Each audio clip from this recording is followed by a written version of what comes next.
The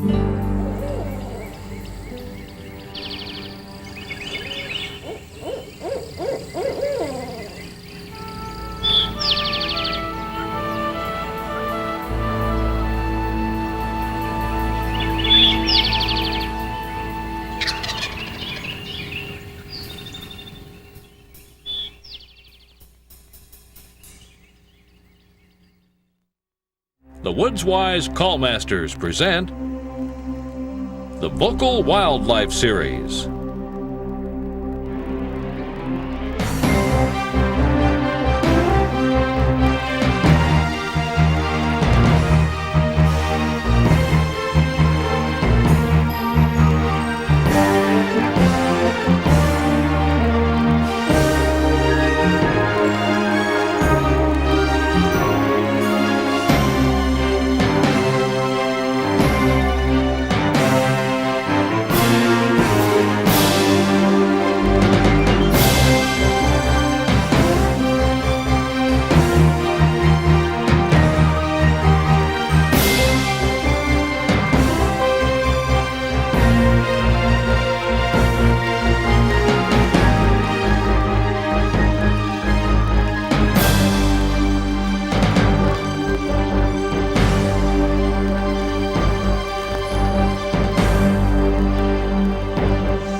The Woods-Wise Callmasters present Vocal Elk.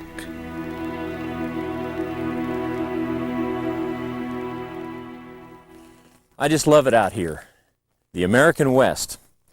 And I think for most of you, when you think about the American West, you think about mountains, lots of open space, plenty of fresh air, and lots of wildlife. Personally, when I think about wildlife in western states, I think about elk. And I think about that for two reasons. Number one, elk, of course, is an extremely magnificent animal, but he's also very vocal. And because he's vocal, that makes him easy and fun to call up. Now, elk once were distributed from coast to coast throughout North America, but by the turn of the century, their numbers had dwindled down to just isolated pockets in a few western states. Thanks to the efforts of professional wildlife managers and through the support of the Rocky Mountain Elk Foundation, the elk has not only made a dramatic comeback here in the western states, matter of fact, such a strong comeback that it's not any longer an unusual sight to see elk. As a matter of fact, it's commonplace.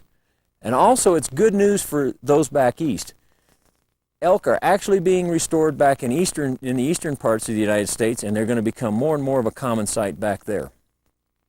Now, elk, as I mentioned, are extremely vocal, and that makes them easy and fun to call up. In Vocal Elk, we're going to show you just how much fun you can have calling up elk. Callmaster Jerry Peterson is an expert at teaching animal vocalizations to outdoorsmen. Elk calling is an area where Peterson excels. Jerry's research for vocal elk spans a 20-year period and led to the development of many new elk calls. Peterson's Woodwise calling strategies are based on his in-depth understandings of elk communication. His gift for teaching is apparent in Vocal Elk as he dissects elk language and develops an easy-to-follow video dictionary. Jerry's methods will translate into close-range call-ups of elk year-round. Callmaster veteran Norm Pint has been on the leading edge of elk calling for nearly 2 decades. Norm's depth of experience with elk behavior was instrumental in the development and field testing of the new Woods-Wise Hyper Hot Cow Call. Pint has worked with free-roaming elk herds in Arizona, New Mexico, Utah, and Colorado. Norm has instructed thousands of outdoorsmen with tested techniques for calling the big bulls into close range. Norm's high point is his ability to teach elk calling basics to beginners. The American elk is perfectly adapted for survival in North America. This large member of the deer family migrated onto our continent about 35 million years ago across the Bering Land Bridge, which once connected Siberia and Alaska. From Alaska, they dispersed across Canada and eventually throughout the American continent. Historically, their range extended as far east as present-day New Jersey and as far south as Louisiana. Elk are masters at surviving on the plains. They once shared the grasslands that also sustained the buffalo. Elk are both herd animals and grazers of the plains and meadows. Life on the open plains means that you are visibly exposed to predators.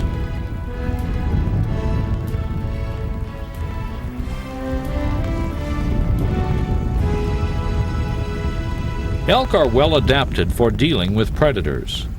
Unlike white-tailed deer, elk are excellent long-distance runners and can outrun most of their aggressors. Elk are herd animals. The herd gives elk a survival benefit. The inherent confusion created by a multiple-member band protects individuals from predation. There is safety in numbers. Bull elk are loners for much of the year.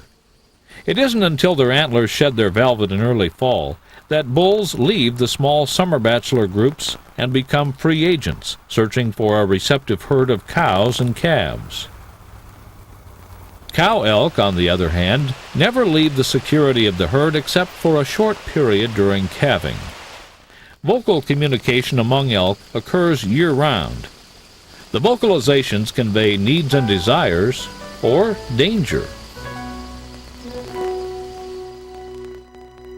Do you want to be more effective at communicating with elk?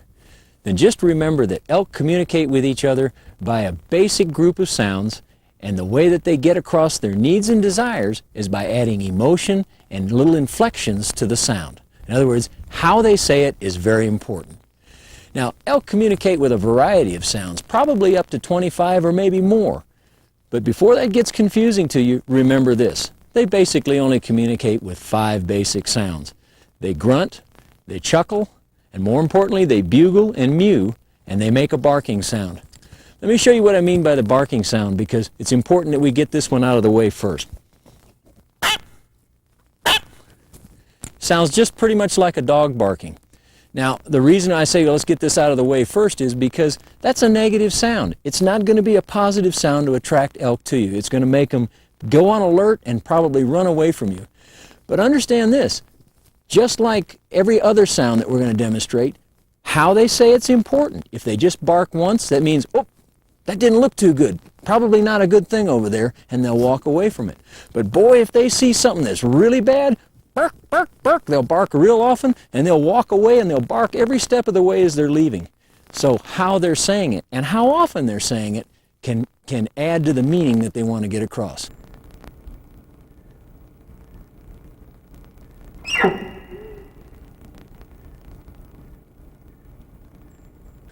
Now let's talk about a few of the basic important sounds that they make and how they make it. Let's take the mew, for example, as a very positive sound. It's probably the most positive sound that elk make. And both the bulls and the cows will make this sound, as well as the calves. This is an easy, relaxed sound. It says everything's fine, I'm over here. This is your basic mew. It starts high and it just relaxes and goes down, and it's done real soft. When it's done soft, it's really indicating, boy, everything's okay, just like this.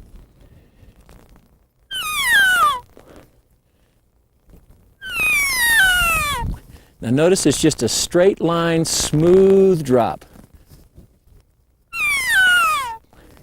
That says, boy, everything's just going along good here, and it's just great, everything's fine.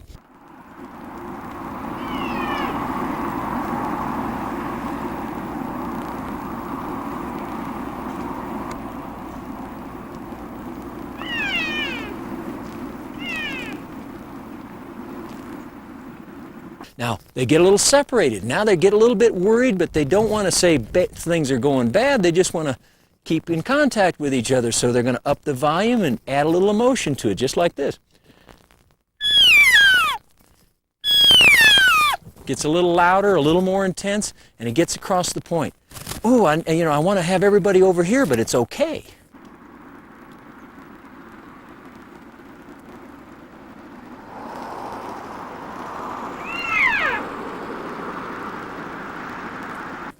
Now, you can take that same mew and add a little bit of emotion to it by making it rise and then fall, and that starts to say, whoops, things aren't too good. Remember this about elk sounds. If they start high and go low smooth, they're okay. But if you go low, high, low, then you start adding a different message altogether that's a little bit on the negative sound like this. So this is the alarm or alert mew.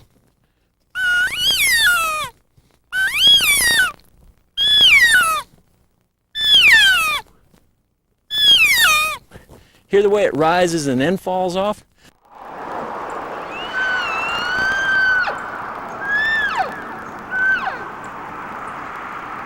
That's usually when they're gathering up and they're saying, come on over here, let's get out of here, it's not too good or it's time to go. So they're expressing another emotion. The same thing goes on with bugling. Basic contact bugle between bulls, the one that says, I'm over here, everything's okay, goes high to low. No emotion, no variation in it, and it's usually soft.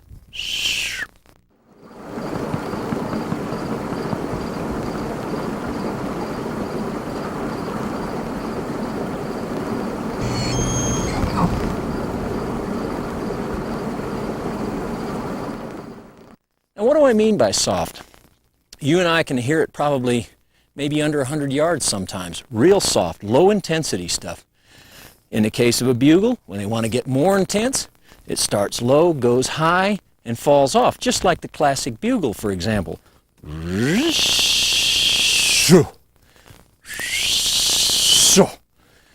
They're adding a little more aggression to it that says, you know, hey, back off, or trying to express that emotion of a little more aggression.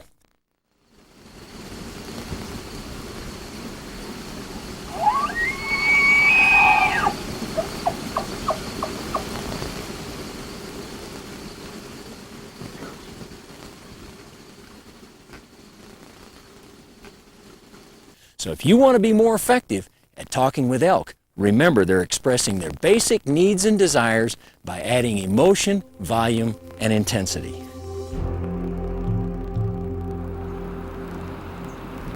Daily elk movements are food-driven, and feeding destinations may vary from week to week. During the fall, bulls may accompany the herds, but they do not lead them. Bulls chase individual cows back into the herd, but the general movement from feeding meadows to bedding sites is controlled by the cows.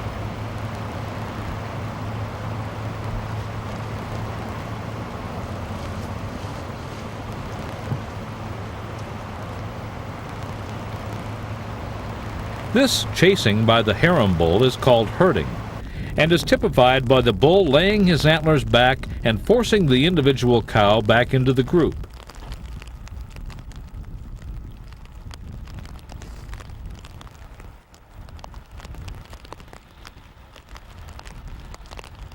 During these daily treks back and forth between bedding and feeding, the bull is actually a follower, not a leader.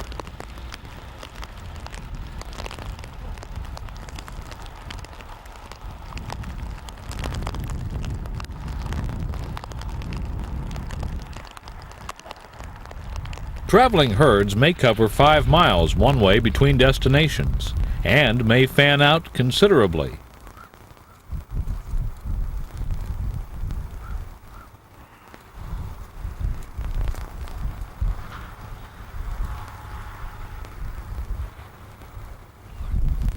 Social vocalizations are used frequently at this time to maintain contact with herd members.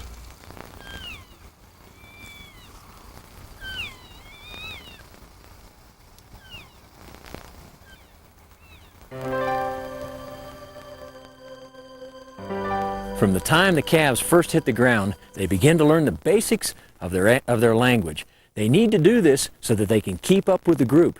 It's important for elk to be able to get up and be mobile right away. And the way that they stay together is through basic vocal communication. Those elk start going to elk kindergarten. And if you want to be successful at communicating with elk, it's important that you start your calling in elk kindergarten too. Basically, there's only two sounds that you need to be concerned with to become consistent at calling elk. The first sound is a come here type mew. It's basically saying the cow to the calf saying, Johnny, Johnny, and the calf answering back, here I am, here I am. And it's just these little mews that go back and forth.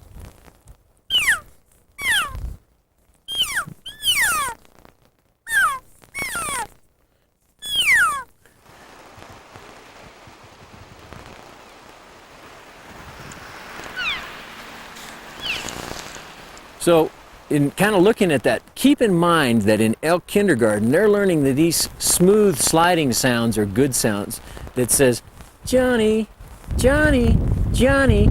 And in elk communication, it's this high to low thing. Meow, meow, meow. And then the lost sounds, Johnny, starts out medium, Johnny, and falls off at the end. Johnny. Then, the next phase is to learn all the alert and warning sounds. Now, alert sounds start out medium, go high, and then fall off. And they're real short and they're fairly loud. In other words, don't do that. This is bad. You got these little rises and feel like these are alerts. These are warnings. Watch out. And in the mews, they sound like this.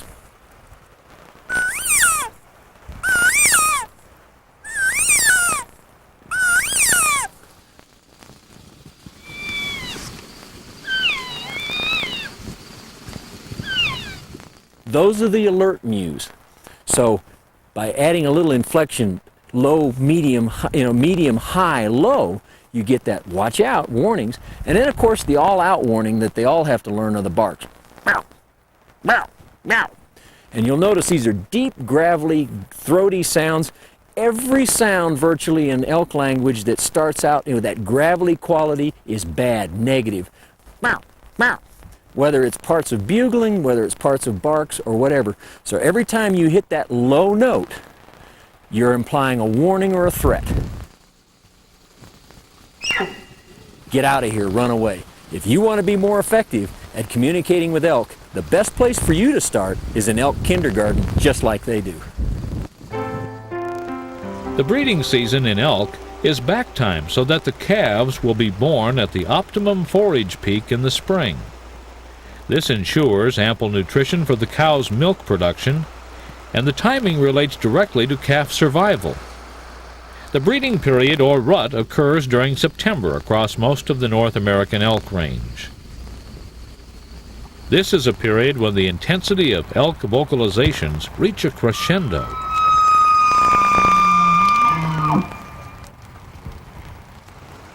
The period is hormone-driven, and all the breeding behaviors reach a new intensity. As cows come into estrus, bulls become more focused on their role of maintaining control over the cows they have been overseeing for the last month. The estrus scent that the cows now emit lures subdominant satellite bulls in close. The harem master must spend more of his time fending off newcomers and holding his established position as herd protector, overseer, and breeder. Cows are also more edgy now as hormones well up, and likewise they are more vocal.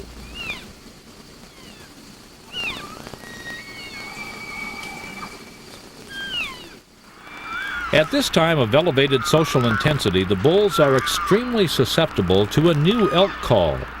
Woodswise calls it the hyper-hot cow call.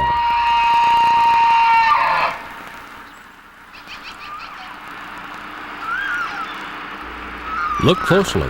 The cow at the extreme right edge of the picture is making the call now.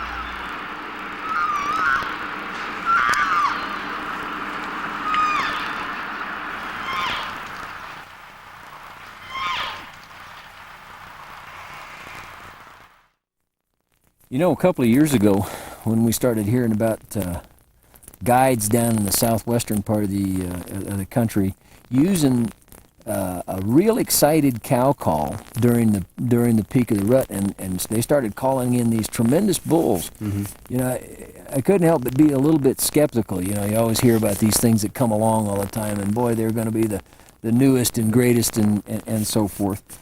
But you had the opportunity of working with, with this sound for a couple of years, and some of the stuff you were telling me was really significant. But kind of give a broad overview of maybe what we know about this versus maybe just trying to make speculation on it. One thing for certain, this particular sound seems to really work well during the rut, but it doesn't work well, say, in July or in April, and it doesn't work well in December. But boy, it sure seems to be what that bull wants to hear during the peak of the rut. At least it sure seems to be by the way it works. That's what I found out, Jerry. That's what it seems like. Now, you were telling me a story about what happened to you just last year with this thing. Well, a friend and I were out last year, and I wasn't. I heard about this from a couple of the buddies, but this one particular friend went ahead and we got set up and made a call, and we called in 3 different bulls in 20 minutes. 3 different ones? 3 different bulls, and 2 of them were dandy bulls. Same setup? Same setup, and we never took one step. We were as close as you and I together the whole time. 3 different ones came in? In a 20-minute period. We just kept calling. Well, that's why we kind of call it a hyper-hot cow, because obviously it pushes that right button on the bull seemingly at the right time. Now, you told me about, you were telling a friend about it, and he'd never called up a bull? That's right. Well, what I did first thing is I went on home and started playing around with various calls and so forth to develop this sound a little better than what he was doing at that time, and got to going out and calling and started calling in bulls regularly. So about, I'd say the first week or so, a friend I told him about it, and he was very interested, so he says, well, let's go out some of these nights. So we did. And after work, in an hour-and-a-half period, I taught him and showed him how to make the sound with my call on the pickup driving out there. We took 3 youngsters along, one of which was his own boy, and he did all the calling. I let him do all the calling that night. He called 4 mature bulls that one evening. I mean, just within a matter of We're feet. talking, and a call in is 40, 50 yards. Yeah. Oh, man, that's unbelievable. And with the kids sitting right there. The kids were right there, and we tried huddling around a tree. It was crazy. And believe it or not, one of them came right out, a nice 6-point bull came right out of the herd from 250 yards out. I could see him. I put the glasses up and saw him and watched the reaction. And he came out of that herd all the way down to 22 yards. It was crazy. Unbelievable. Those kids were thrilled. Well, and that's pretty much been the experiences, for everybody. Now, it's not a call that works all the time, but it seems to work only on the bulls and primarily only during the rut. So, what does a hyper hot cow sound like? Well, to me, I've interpreted it as kind of a whiny, crybaby, spoilt brat type sound. Demanding. One that wants attention now. And it's like everything other aspect of calling elk or whatever. It's the more emotion you put behind it, the more meaning it has. Exactly. Obviously, this being a hyper hot cow, that she's putting more emotion behind. She's calling a little louder. She's calling much more often and almost continuous, and she's putting some whining and kind of a crying in there with it. Well, show them what it sounds like. I think that's the best way to know it is to show it. Let's see it.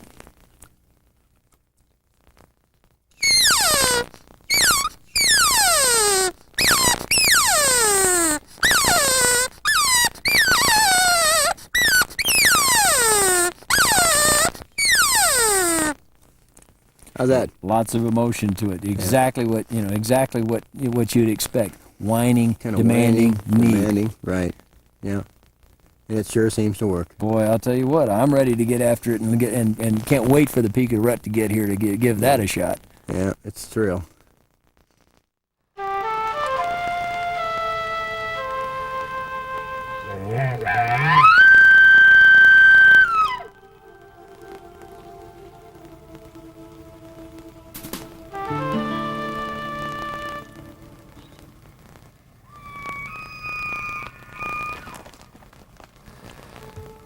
In the development stage of the hyper-hot cow call, Norm Pint had dozens of close-range call-ups.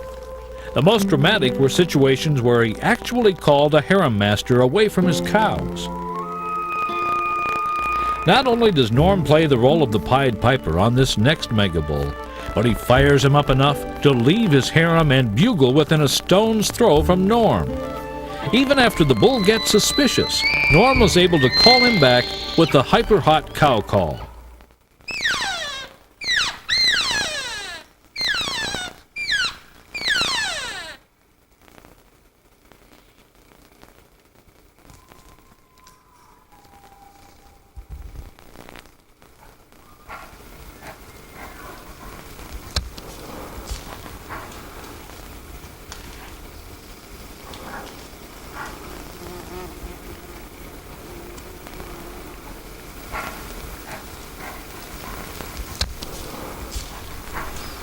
Man, there's been several times that huffing tipped me off the bull was coming in. This guy must have run halfway up the backside of the mountain to get up here.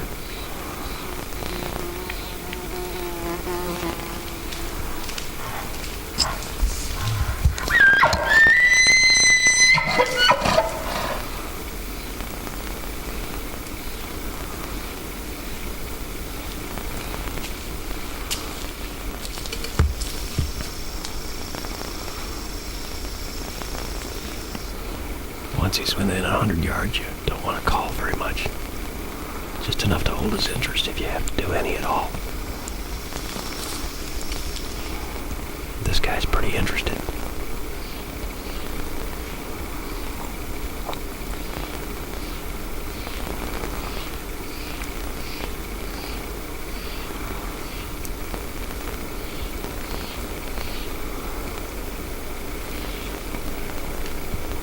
Starting to get antsy.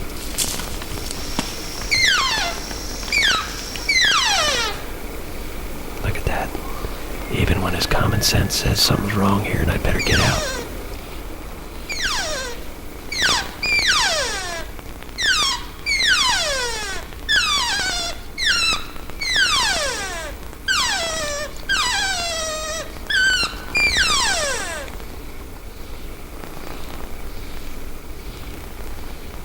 He just can't resist. He's got to come over and have another look.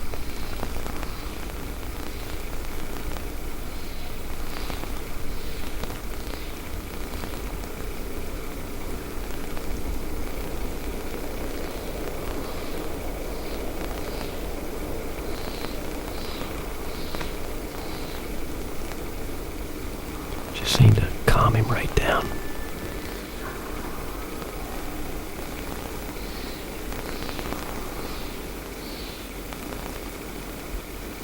You know, with a regular cow call, big bull like this would just run in, take that quick look, and just go ahead and turn around and run out of there just like he was going to. But boy, when he heard that hyper hot call, stopped him. He's just got to find that hot cow.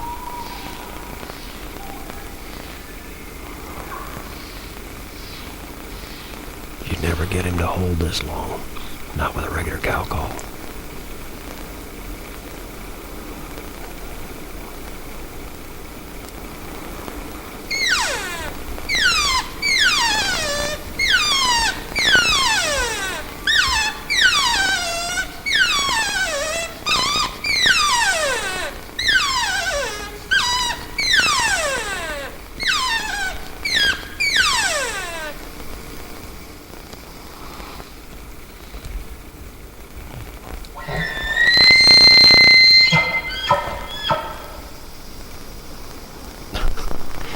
Look at that.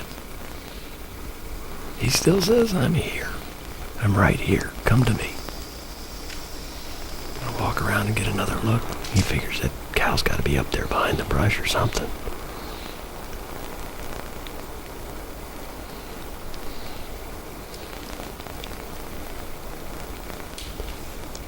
Yeah, that's another nice thing about the Woods Wise Hyper Hot Cow.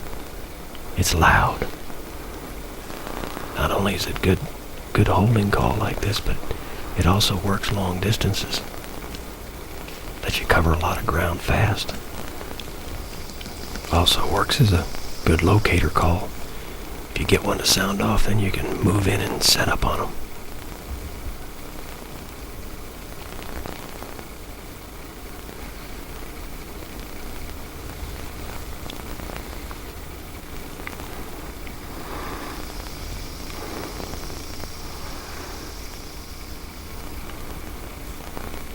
just refuses to believe there's not a cow here.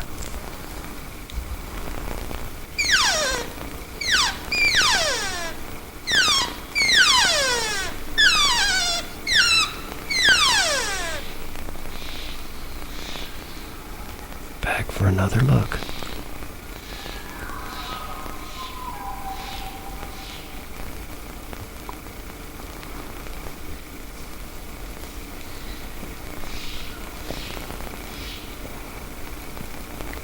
I think he's getting a little suspicious now.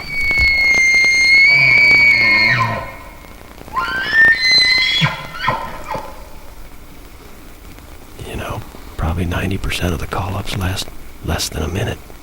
This one's been going on almost 9 minutes now.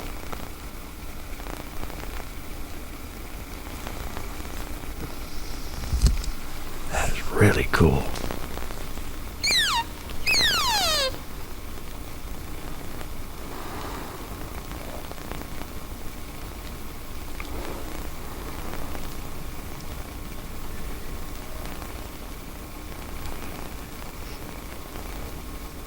This is what you call a close encounter.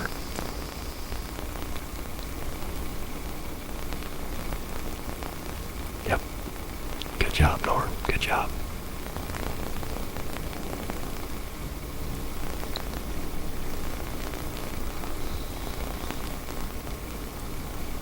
Well, let's let him walk. Maybe we can go find another one. So hyper-hot cow call sure sucked that booger down here to about 15 yards. Yeah. I can still see him down there.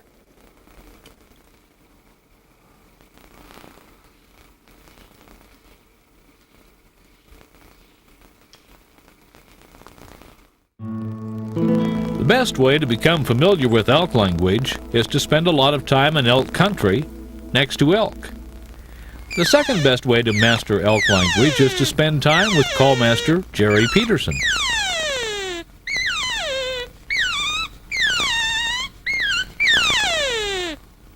As bulls mature, they begin to develop very specialized vocalizations of their own. In addition to the basic elk language that all elk share in common, bulls begin to develop variations on bugling. And these variations have specific meanings. They also run a wide range of emotions and different types of messages that they're trying to convey with these bugling sounds. These types of sounds will range from sociable, non-aggressive types of bugles to slightly aggressive or alert types of things to all-out, full-blown, aggressive types of sounds.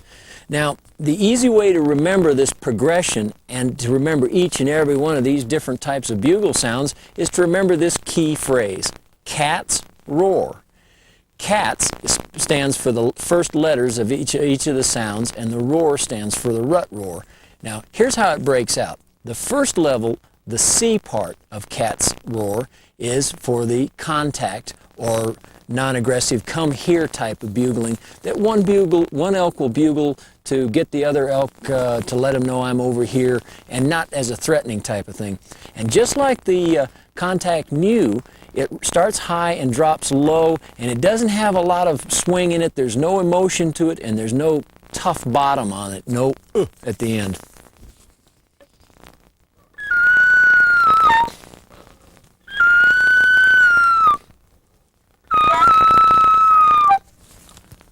And you'll notice it doesn't have a lot of emotion in it. It's also fairly soft. It's not given with a lot of intensity like the more threatening types of bugles. Now the next level is the attention type of a bugle, and it starts to pick up that rise and fall, similar to the attention type of mew. It puts an alert out kind of thing, like, oh, I see something, or I didn't like that. And it starts out one level, rises a little bit, and then has a distinct at the end.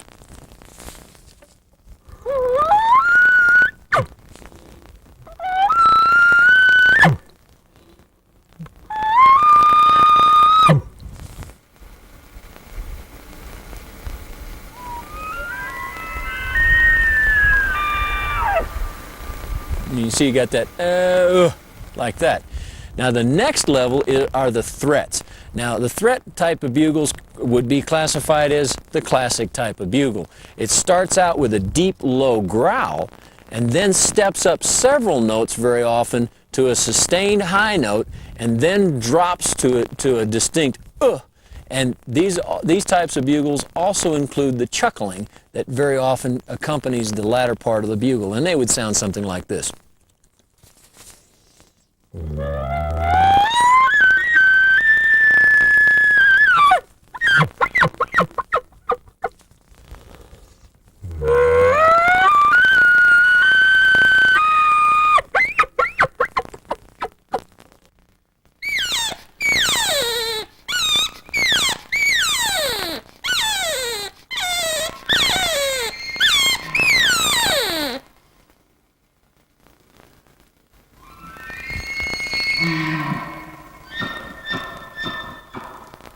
So you got the classic types of bugling. The next would be the screams. Now the screams is the S part of the cat's abbreviations, and the screams would replace the and the chuckling.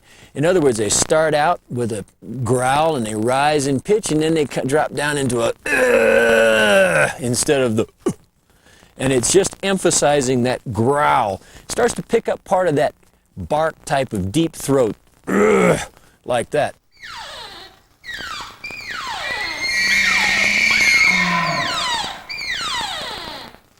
And you're just about at the point where it crosses over into the classic rut roar. Now, the word rut in Old English actually means roar. So that's where the word rut comes from. And elk, especially the dominant bulls, do a roaring sound instead of the bugling. Very often they won't even have a bugle note in front of it. It'll start out with maybe a short whistle, but very often it's just the type of rut roar. So there you have it. A specialized sound that only the bulls make that's based on bugling, and it's built around the phrase cat's roar. Scent plays an important and strategic role in the social lives of many animals. Few animals are more scent-oriented than elk. Bull elk undergo a complex series of behaviors that are related to their dominance in a group. These often involve scent display. Bull elk urine is used primarily to advertise stature, virility, and self-confidence. Bulls have the ability to regulate and direct the stream of urine onto specific parts of their bodies. Most often they fan spray their bellies, but often they concentrate the urine stream forward, lower their neck, and spray and soak their long neck manes with the pungent fluid.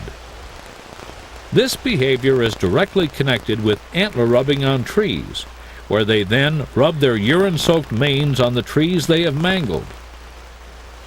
These rubbing sequences last for a long time. This sequence you're viewing lasted over 22 minutes.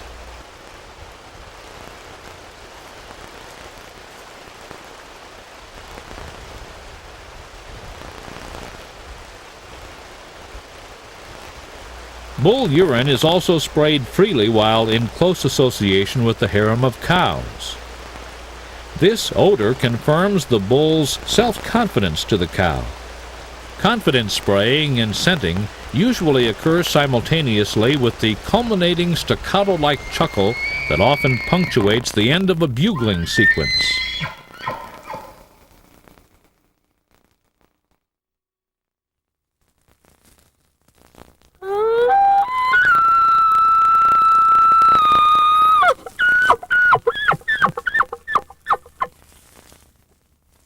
The mouth diaphragm call, one of the best calls to master because it frees your hands up. Now, this diaphragm, first of all, let me explain exactly what a diaphragm call is. Basically, all it is one or more little latex strips, reeds that are stretched across a frame, and then they're covered with tape. And each has a function, but of course the sound is actually coming from these latex reeds vibrating. Now, in order to get the sound out of the diaphragm, you need to know where it goes in your mouth, and this will take just a little bit of getting used to, but really if you'll master this, you'll find it quite easy. Basically getting it in the right place and using your tongue correctly is the only tricky part about mastering the diaphragm call. Now, here's how and where you put it in your mouth. Let's say my hand, the outside of my fingers, represents my teeth in the upper part of my mouth, okay? This is the front of my mouth, this is my back of my mouth or my throat. Now you'll notice that tape is filling up and against the roof of my mouth and also on either side against the gums of my teeth. That keeps air from leaking in around the diaphragm call so that the air will go right across those reeds and make it vibrate. Now you'll notice it's back a little ways from the front and it's in there real tight. Now the other part of mastering the diaphragm is how your tongue fits in there. Now, everybody knows when you stick your tongue out, you can stick it out and actually outside of your mouth, but also you can shorten it up inside of your mouth. And when you do, the back or heel of your tongue widens out and it fills the back part of the top of your mouth. And that's the secret right there. Shorten your tongue up, and then the heel of your tongue is pressing right against the back of that frame and filling the whole space between your teeth. And now that'll allow you to blow air across the top of your tongue, make those reeds vibrate, and then use the pressure from the heel of your tongue to change the pitch in the call. More pressure makes the pitch go higher, less pressure makes it deeper and deeper in tone. Now, here's how you put the whole bugling sequence, let's take bugling as an example, together. To start out with the growl at the beginning of the bugle, you start out by loose tongue pressure, and you're going to hiss like a snake to make the air go across your tongue, like that, right? Little light pressure, and that'll make it rumble, and add in the growl with your own vocal cords. Hear that? That's going to give you the growl or at the beginning. Then press in with your heel of your tongue. That'll start the pitch to rise. Make the whistling notes as you go higher. More pressure, the higher you go. And then the end, you'll drop your tongue and go. Add that with your voice. Over and over again, and you got the chuckle. So when you put it all together, this is what you'll get.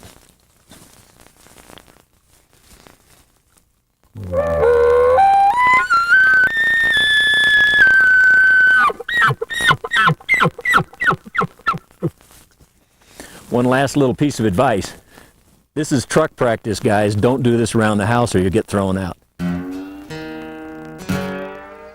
Another unique bull behavior that involves scent display is an action called wallowing. These wallows may be used day after day. Here, a bull urinates into a wet depression usually containing standing water. Bulls then endeavor to coat their bodies with the urine-scented water and mud. Sometimes they paw the water and splash themselves with the concoction. Other times they rake the moist grass and mud with their antlers and splash their bodies and coat the antlers with the confident scent. Other times they get down and ugly and roll and wallow in the stinky mud bath until they turn black. The frequency with which a bull scent marks rub trees, wallows, urine sprays his belly and neck, and bugles demonstrates his level of confidence in himself as a dominant bull. This display impresses the cows and helps him maintain a position as harem master. You don't know, one thing when you're out here calling elk, that elk's out there surviving day in and day out. And the way that wild elk, wild animals of all types survive is they're always using their senses. They're using their eyes and their ears, and probably more important than anything else, they're using their nose. Right. Now, in order to be successful at calling, you first have to know where the wind is blowing. Mm-hmm. In this case, it's kind of drifting back this way, and my scent is just like, well, shifted back a little bit. See, the powder bottles tell you that type of thing. This is an unscented powder, and it tells you exactly where your body odor is going. Now, it's going back a little bit this way. That powder is just like my odor. Wherever that wind carries that powder is where my scent is going. Right. And if an elk is downwind and he catches a snoot full of that kind of concentration of my scent, he's never coming my way. There's no way you're gonna, you got to fool all three of his senses. Right. If you only fool two, chances are you'll never get him close. Mm-hmm. If you don't fool his nose, you're not going to get him there. Now the second sense would be his hearing. Of course, you got to be quiet, but the calls will help me fool his hearing. So now I've got two things beat. I've got his nose beat because the wind is carrying my scent away from him. I want to be sure that he's coming in from upwind and I'm downwind and my scent is going further downwind away from him. And I can fool his senses of hearing with a call, make him think that there's elk there and he wants to come over there and look at it. But Norm, how am I going to fool his eyesight? You know, I mean, if I set up, he's going to know right where that call comes from, isn't he? That's right.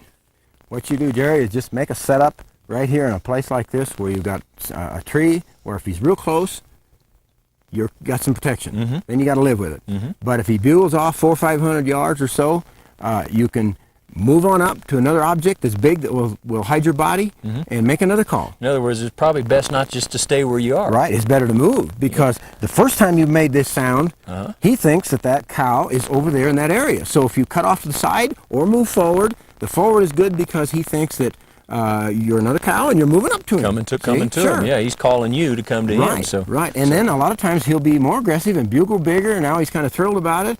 And again, you'll realize how far he is away, and you'll know whether you should move up again or move again if you make another call. In other words, it's not good to make one big move to where he is. That's right. You're going to want to move up in short increments. You need to go a maximum of about a third of the way to him because he's a faster mover than you are. Right. See? Right. And so he can be halfway. And if you go halfway and he goes halfway, and you know what's going to happen. He's going to see you and poof, he's gone. You're going to be caught moving, and Right. then he knows the jig's up. In other words, you didn't fool his eyes. That's right. You goofed on the eye department. Okay, but let's say then, you know, you've done your calling and you move forward. Usually when an elk comes to you, he's going to come maybe 75 yards from there, and then he's going to expect to see this cow. The Or big old you know, cow. if you're sounding like a cow and it's a bull looking for that cow, you know, that's a big animal, and it's pretty hard to hide. In open country like this, it's real hard to hide it. So he's going to stand off there probably, 80, 100 yards? 80 to 100 yards, especially in a country like this, because he can see, my gosh, 150 yards almost right here, as open as this is. So the trick is then he knows exactly where that call came That's from. right. Right? That's right. So you move forward, he comes up fool and him. says, you ought to be right over there by that bush. That's right. He's not looking for you behind that tree right there close. And You get a bird's eye view right There there. you are broadside to him right here, and his whole attention's focused down there. You That's fooled right. his eyes. You fooled his eyes. Well, it also makes sense then for two guys to do this, right? It does. Much better. Let's go over here to these trees and see if we can't set up and show how two people can do this and never move, stay in one place maybe. All right, let's do it. So anyway, here are the elements of the two-man system. First of all, you want to have one man forward, and the guy that's going to do the calling, in this case I'm going to go do the calling, you want to have him further back. Now, basically, in open country like this, you'd probably want to be at least 50 yards, right? Right. But Wouldn't 80 hurt or to be even more. 100 yards wouldn't hurt. It'd be better as open as this is. Right. Well, anyway, there's a tree right back here. It's about 50 yards. Got good cover. I'm going to set up there just to show them how it works for me being back there. But show them how they can hide right out here in the wide open spaces with just that one tree. Right. Okay. First thing you do is pick a tree at minimum of this size. Your body can be hid behind this tree. I'm going to show you how I do it. Another thing that's very important is to pick a shady area. You get out in the sunshine and you just stick out like a sore thumb. But back in the shade, not moving, you'll get away with much, much more. Now I'm going to slip around behind here, and we're going to pretend there's an elk coming right off across through here. And I'm going to show you how you can kind of stay behind this tree and not be shown. You want to keep your body, your arms fairly close. You don't have to be real close to the tree to be hid. You can just put one eyeball behind that tree like that, and slowly as the bull comes down the line, start moving around. Now something you have to be very careful of is not sticking your head out behind like that, make a big old flash. Camouflage darn sure would help. And you want to be very careful so you don't throw your elbows out, or if you got a leg out and all of a sudden you have to decide you might be seen by the leg, you pull the leg in. You just can't be sticking your head's way out and jerking an arm or leg in because it's going to be seen. Look at the difference. Okay? As that bull's coming down the line, you can watch the head and the eyes for a little while, and when he gets too close, then you move to a little bit further and come out from behind the tree like this, and then you start watching just the rump patch. Because then if you see in the rump patch, you know his eyes are right behind this tree here, and he can't pick you up. And you very slowly move around the tree, stand just watching his rump patch move, and you know you're going to be in safe shape. And you'll get a bird's eye view all the way because he's focused down there on Jerry. That's where you think the sound's coming from.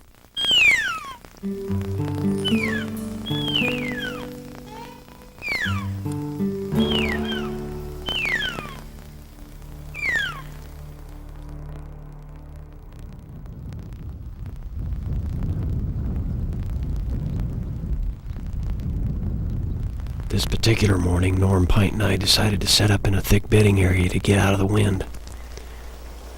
When you set up in this kind of an area, you want to set up about 40 yards apart. It's important to remember in close cover that you're going to have to call them in closer before you see them.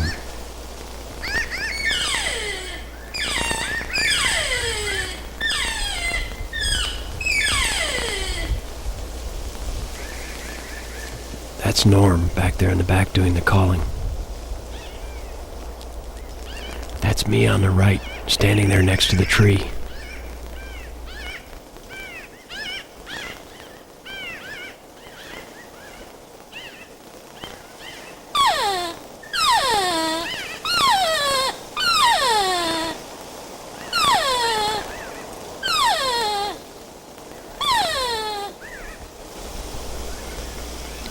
Well, here we are under 25 yards.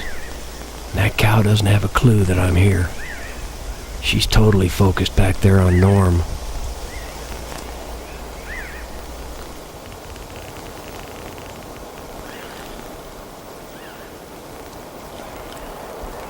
All I gotta do is just keep easing around the tree. Just keep that tree between me and her.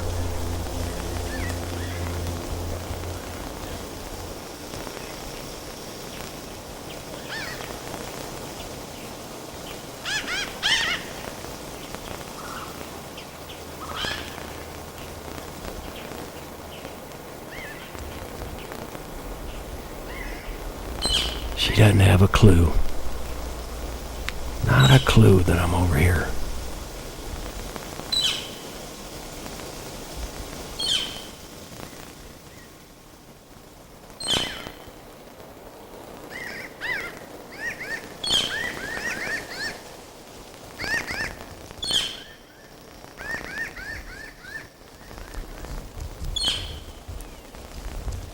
Looks like she's gonna try to get downwind.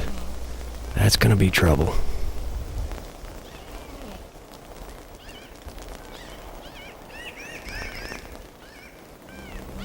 Same old dance. We'll just ease around, keep the tree between us. Uh-oh. Downwind. Here it comes.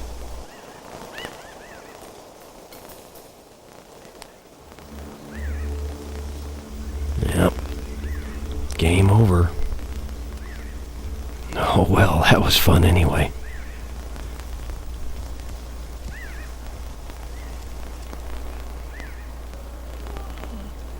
Unbelievable.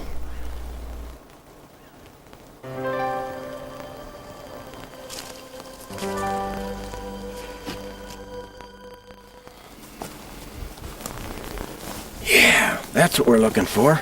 If you're out scouting, this is what you want to pay close attention to. This is a very typical rub of a very mature bull elk. Only the bigger bulls will take a tree this size and rake it and tear it up like this.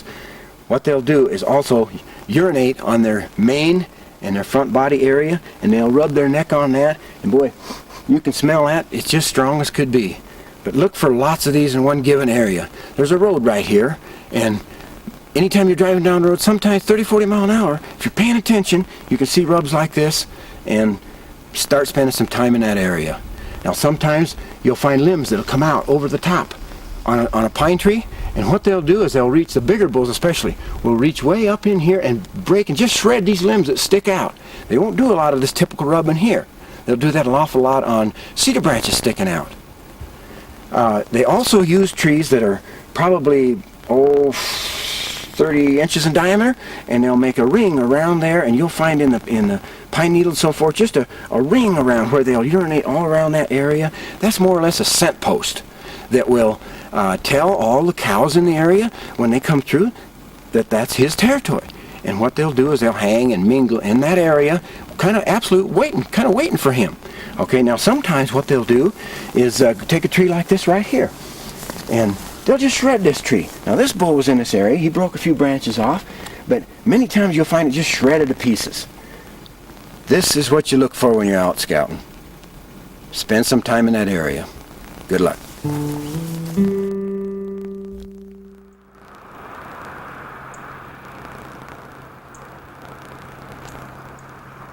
The most common sign left by elk are tracks. They tell you exactly where the elk are traveling. This information can help you choose an area where you can be successful in calling. There's a dandy. That's a dandy bull here. Look, you can see the dew claw showing real good on that print. What you always like to see is that real sharp point of the toe. And back there, now, you know, with cattle, those dew claws are up real high. Yeah. And another thing about a cattle track is, it tends to be more like this. Rounder, blocky, blockier. rounded on the end and square and a little bit wider Right. than that. Of course, it'll have. And a lot of times split. these are a little bit behind. One side or the other is a little bit shorter. Yep. Yeah, like on this one. Notice Usually that. on the outside track or on the inside track, it's been worn down a little bit more inside the track. Now look up there. Yeah, there's a dandy mature cow there and her calf.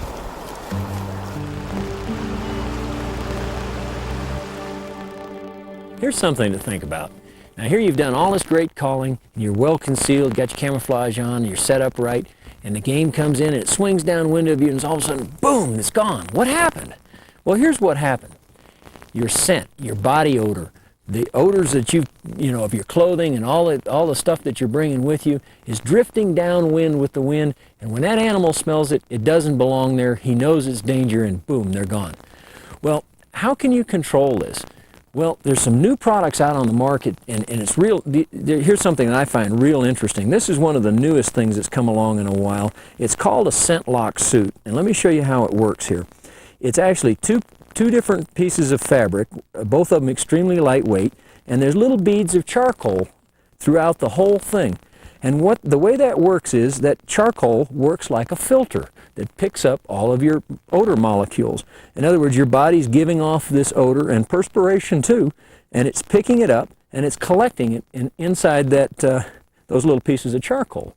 And it'll hold it there, and the way you reactivate the charcoal is you simply throw it in the dryer. It's really a neat product. Now here's how it works. I've got a pair of pants and I've got a shirt on, and they're underneath my camouflage. And it's busy there picking up all the odor that I'm giving off and holding it right there in the suit and not getting it out in the air. But obviously you're going to have some leaks. Now they make gloves and they make a head mask, but you're going to have some areas where you've got to also control your odor. Now this is a Woods Wise Scent Eliminator, and you can spray that on your boots and on your hat. I like to use it inside my hat and on the outside. And this likewise picks up the scent and holds it. And it'll keep it from getting airborne and spreading downwind. Now, here's another thing that you can use. After you shower, take your bath, you can use this Odor Master deodorant. Now, what this does is this isn't your regular deodorant. What this actually does is it controls the bacteria. Now, for those of you that may not be aware, it's actually the bacteria that gives the human body odor. Now, it's a cream, and the way you use this is you simply take some with your finger and apply it to your underarms, on your feet, other places where it's moist. Moisture is where bacteria lives best. And obviously if you can control the bacteria, you're going to control a large source of the odor that you give off as a human. Now, obviously you can do all of that scent control, but there's still going to be a factor out there. Animals' noses are a lot more sensitive than yours and mine, and no matter what you do to control it, you can certainly lower your profile, but you'll never control all of it. Now, obviously then what you have to do is work the wind to your advantage. Now this is Aerodust. It's an unscented powder, and the way you use it is you just simply pump it out there in the air, and it tells you where your scent's going and where that wind is going to carry your scent. So pay attention to not only controlling your scent at its source, but also where your scent's going with the wind. Bull elk grow impressive antlers each year and shed them each winter. These antlers convey a number of messages to cow elk. and also serve as a tool used in establishing dominance among other bulls. Large body size and symmetrical, well-developed antlers is an indication that a particular bull would be a genetically sound choice to father offspring. Cow elk actually choose the bull whose harem they will be a part of. Therefore, the burden of proof of virility is on the shoulders of the bull. Bulls use these antlers and brute strength to ward off and intimidate other bulls from harassing the cows in the harem. Cows acknowledge his presence as a protector more than an oppressor. The herd bull keeps immature bulls away from the cows in his harem. These subdominant bulls pester and harass the cows on a full-time basis if the cow herd is not being overseen by a mature bull. Cows know this and choose to be with an impressive antlered bull. The dominant bulls constantly demonstrate, exhibit, and advertise their commitment to the cows in the harem by a vocalization called bugling. The herdmaster's bugle is interpreted by the cows as a comforting proclamation that says, "I'm here. I'm big, I'm bad, and I'll protect you." His bugle can also convey warning to the other competing bulls in the vicinity. Antlers are also used in battles. Sometimes a challenging bull will risk injury in order to gain control of another bull's harem. These battles are closely watched by the cows in the harem. In the end, they will choose to be with the victor.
You know, one of the questions I hear most is, what's it like to call up an elk?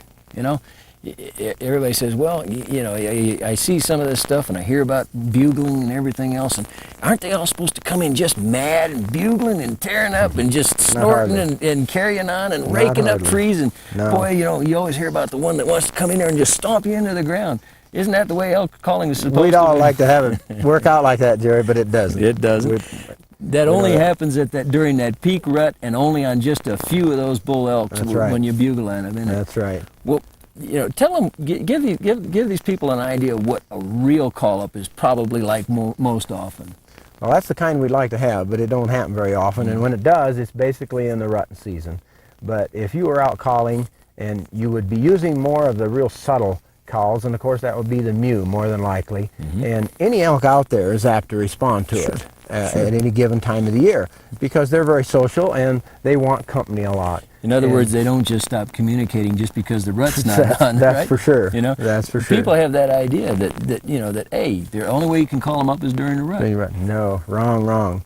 And of course, we want to call in cows and everything when we're just out there enjoying wildlife. Sure. And the more subtle you can make the calls, the better luck you'll have. Because if you try getting real aggressive, something's wrong. Because a cow does not call in other elk by just being real aggressive and do a lot of calling off rut periods of time.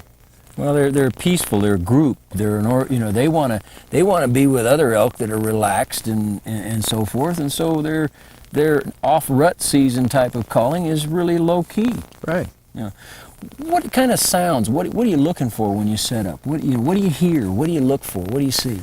Well, of course, when the woods is quite thick, you can't see very far. So you have to pay real close attention to all your noises, of course. A lot of times you'll hear a hoof kick a rock and tumble it over, and you get a clicking sound. Sometimes you'll hear a snap, and it just kind of sound like this. And you have to be looking in that area, and pretty soon, just sure as the dickens, you'll see a leg move or something, and pretty soon an elk will material. A little flash of color. Well, yeah, you can look for that color of the rump. It's real beigey, and it shows up real well down through the trees. Yep. Especially when you're in an evergreen setting, and all of a sudden here's a little patch of tan moving through, sticks out. You might just see the legs up under the under the lower canopy. And then you start looking, you say, well, hey, 2, 3, my gosh, oh, it's a nice bull. And you might even be in the velvet. That would be a real thrill. See a nice bull in the velvet. Sometimes on the other side, you may just get a soft call. Right. You just might hear a little mew or a little type of huff. Boy, sometimes all you hear is.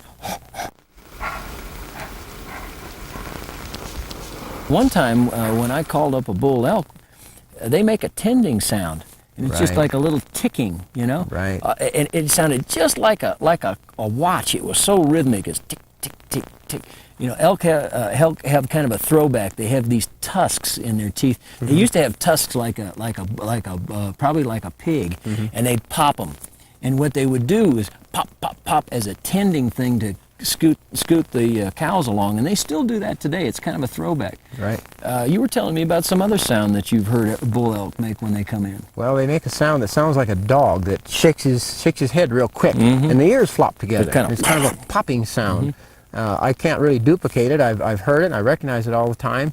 But it's really a neat sound, and you know the animal's there. Once you've heard it, and I know exactly what you're talking about, you always remember. It's very difficult, but the dog ear flop is kind of the best thing, but it also has a very sharp click to it at the same time. Right. It's kind of, but when you hear it, you know it. You'll know it. You'll never forget it. And it's those subtle sounds. It might just be heavy breathing or huffing, twig snap, a step in the leaves, or the crunch in the gravel. But that's what you're listening for. It may not always be a vocal response. Right. If you'll pay attention to those details, you'll be more aware, and you'll be able to actually see the elk that you call up.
So there you have it, Vocal Elk.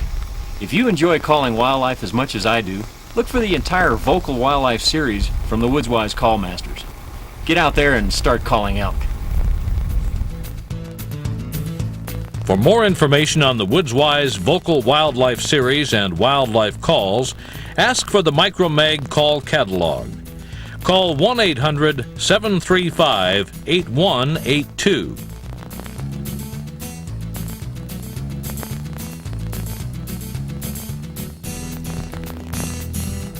Sportsmen can ask for the Woodswise Hunting Products Catalog. Call 1-800-735-8182.